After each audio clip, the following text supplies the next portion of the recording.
अस्सलाम वालेकुम। आज हेरिटेरी खादिम हजरत ख्वाजा मोइनुद्दीन चिश्ती रहमतुल्लाह अलैह की दरगाह की जो नुमाया जमात है अंजुमन सैयदातगान खुद्दाम ख्वाजा, जो रियल स्टेक होल्डर्स है दरगाह के, फर्जी लोग नहीं है जो जाके हुकूमत की चापलूसी करते हैं और जितने एंटी मुस्लिम एक्ट और एंटी मुस्लिम ऑर्डिनेंस आ रहा है उनको सपोर्ट करते हैं और अपने यहाँ का स्पिरिचुअल हेड बताते हैं, जबकि ख्वाजा मोइनुद्दीन चिश्ती स्पिरिचुअल हेड है, वो दीवान है, हम खादिम है। और according to Dargah Khwaja Sahab act, Nasruddin का कोई स्टेक नहीं है दरगाह में। पिछले 10 साल से anti Muslim act, anti Muslim ordinances आ रहा है जिससे कि मुसलमानों को नुकसान पहुंच रहा है। कभी लव जिहाद, कभी यूपीएससी जिहाद, कभी लैंड जिहाद, एक इकोसिस्टम को डेवलप कर रखा है, मुसलमानों से एक दुश्मनी का माहौल कर रखा है, सिस्टम को पोलराइज कर रखा है, ध्यान भटकाने के लिए मेन मुद्दों से, बेरोजगारी के और महंगाई के मुद्दों से भटकाने के लिए काम किया जा रहा है। ये जो नया बिल आया है वक्फ अमेंडेड एक्ट 2024, हम इसकी घोर निंदा करते हैं और इसमें जो एक शिक डाली है, एक क्लॉज डाला है, एक अमेंडमेंट 44 में से एक डाला है कि इसमें नॉन मुस्लिम्स को लिया जाए और डिस्ट्रिक्ट कलेक्टर को लिया जाए।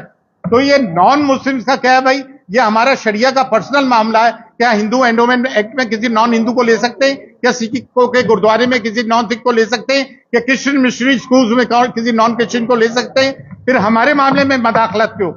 कभी हमारे प्रॉफिट मोहम्मद सल्लल्लाहु अलैहि वसल्लम की शान में गुस्ताखी होती है, कभी ख्वाजा मोइनुद्दीन चिश्ती रहमतुल्लाह अलैह की शान में गुस्ताखी होती है, कभी मॉब लिंचिंग होती है। हम तो किसी के धर्म गुरुओं के बारे में बुरा नहीं कहते हैं, हमारे लिए सब क्यों हो रहा है? स्टूडेंट्स लड़ते हैं स्कूल के तो उसको हिंदू मुस्लिम का रंग दे दिया जाता है। जिसके साथ भी जुल्म हो रहा है, अगर कोई सच्चा मुसलमान है तो उस जालिम की मुखालिफत करना चाहिए, जुल्म के खिलाफ खड़ा होना चाहिए, और अगर हम पे जुल्म हो रहा है तो बाप आगे दौल बोलना चाहिए। हुसैनियत का मतलब यह है कि बातिल के खिलाफ आवाज को बुलंद करना, यह हमारा मामला है। हमारे 3 इश्यूज हैं खुद्दाम ख्वाजा के और हमने इन तीनों पे प्रिवेल किया।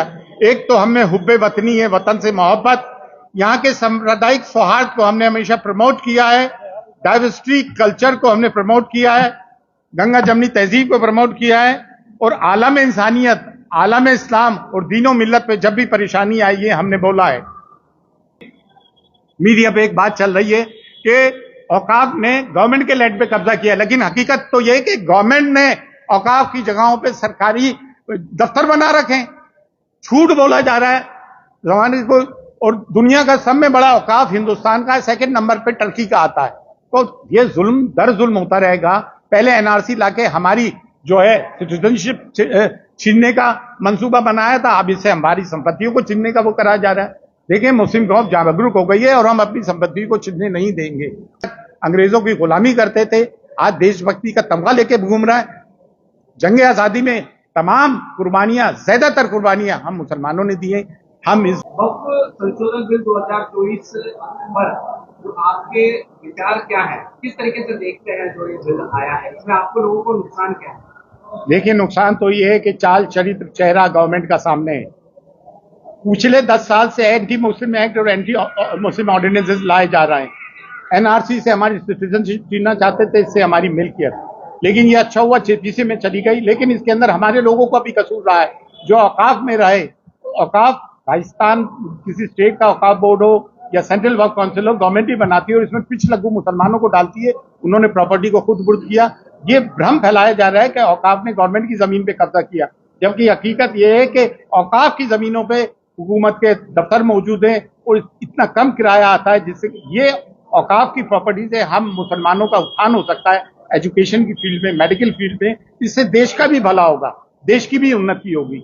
हम देश से कोई अलग हटके नहीं है, हम पहले भारतीय हैं भाई। और हमने हमेशा गंगा जमनी तहजीब को प्रमोट किया, हमने डाइवर्सिटी को प्रमोट किया। कारगिल हो, चाइना वॉर हो, सुनामी हो, हमने बढ़ चढ़ के हिस्सा लिया हर चीज में। किस में नहीं लिया?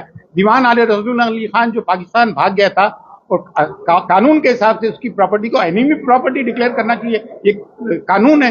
दूसरी, that amount to civil death. और अपने आप को देशभक्ति का झंडा लेकर घूमते हैं, जो कुछ है नहीं अपने आप को बताते हैं। आप सब जानते हैं यहाँ डायरेक्ट हुजूर का इनास के आसानी से और ज़ायरीन ख्वाजा से डायरेक्ट ताल्लुक खुद्दाम ख्वाजा का इनहेरिटेड कैपेसिटी 365 डेज 24/7 तमाम रसूमात रिचुअल्स हम निभाते हैं। ज़ायरीन को ज़ियारत हम कराते हैं, खिदमत हम करते हैं, दुआ खैर हम करते हैं, आसानी को बंद खोलते करते हम हैं। और 800 साल से ये वतीरा है। उस आदमी का क्या रोल है हमेशा जब भी एंटी मुस्लिम एक्ट और ऑर्डिनेंस आता है क्योंकि उसने गवर्नमेंट से सिक्योरिटी ले रखी है, सिक्योरिटी उसकी इंटैक्ट रहे, तो जो भी गवर्नमेंट आती है, कांग्रेस हो बीजेपी हो, उसको जाके सपोर्ट करता है और झूठा भरम फैलाता है।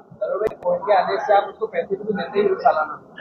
दैट्स अ डिफरेंट स्टोरी, इससे रिलेटेड नहीं है, इन कॉन्टेक्स्ट नहीं है। Don't ask stupid question. Saroj ji, ये बताया ये जो बिल है इसमें जो वक्फ बोर्ड की जो आप लोगों की तमाम भारत में जो संपत्तियां हैं कहीं ना कहीं उनको नुकसान होने की स्थिति है क्या इस बिल से?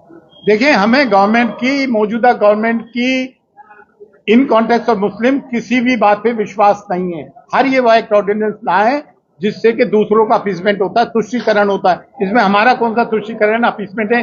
कांग्रेस पीरियड में भी हमारा तुष्टीकरण अपीसमेंट नहीं था, वरना राजेंद्र सच्चर कमेटी रिपोर्ट में ये क्या आता कि हमारी मुसलमानों की हालत दलितों से भी बदतर है।